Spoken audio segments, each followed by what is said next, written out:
Speech of Her Excellency Corazon C. Aquino, President of the Philippines, during the joint session of the United States Congress, delivered at Washington, D.C. on September 18, 1986. And then we lost him, irrevocably, and more painfully than in the past. The news came to us in Boston. It had to be after the 3 happiest years of our lives together. But his death was my country's resurrection. In the courage and the faith by which alone they could be free again. The dictator had called him a nobody. 2 million people threw aside their passivity and escorted him to his grave. And so began the revolution that has brought me to democracy's most famous home, the Congress of United States. The task had fallen on my shoulders to continue offering the democratic alternative to our people.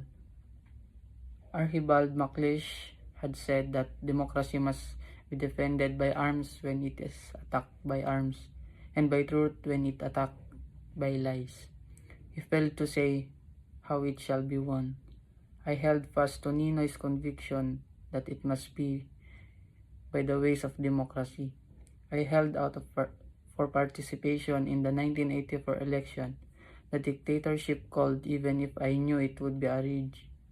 I was warned by the lawyers of the opposition that I ran the grave risk of legitimizing the foregone result of election that were clearly going to be fraudulent. But I was not fighting for lawyers, but for the people in whose intelligence I have implicit faith. By the exercise of democracy, even in a dictatorship, they would be prepared for democracy when it came out. And then, also it was the only way I knew by which we could measure our power even in the terms dictated by the dictatorship. The people vindicated me in an election shamefully marked by government thuggery and fraud. The opposition swept the elections, garnering a clear majority of votes even if they ended up, thanks to a corrupt commission on elections. With barely a third of the seats in parliament, now I knew our power. Last year, in an excess of arrogance, the dictatorship called for its doom in a snap election. The people obliged.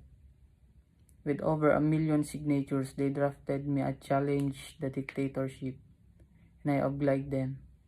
The rest is history that dramatically unfolded on your television screen and across the front pages of your newspapers. You saw a nation armed with courage and integrity, stand fast by democracy against threats and corruption. You saw women poll watcher break out in tears as armed goons crushed the polling places to steal the ballots. But just the same, they tied themselves to their ballot boxes. You saw a people so committed to the ways of democracy that they were prepared to give their lives for its pale imitation. At the end of the day, before another wave of fraud could distort the results, I announced the people's victory. The distinguished co-chairman of the United States Observer's Team in his report to President described that victory. I witnessed an extraordinary manifestation of democracy on the part of the Filipino people.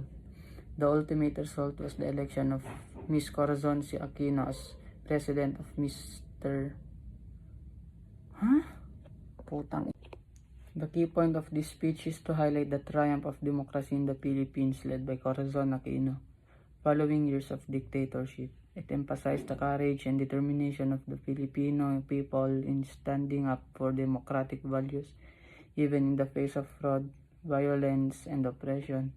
Aquino reflects on the sacrifices made, the power of collective action, and the role of international support, particularly from the United States in achieving this democratic victory. This speech serves a testament to resilience of democracy and the enduring belief in its principles.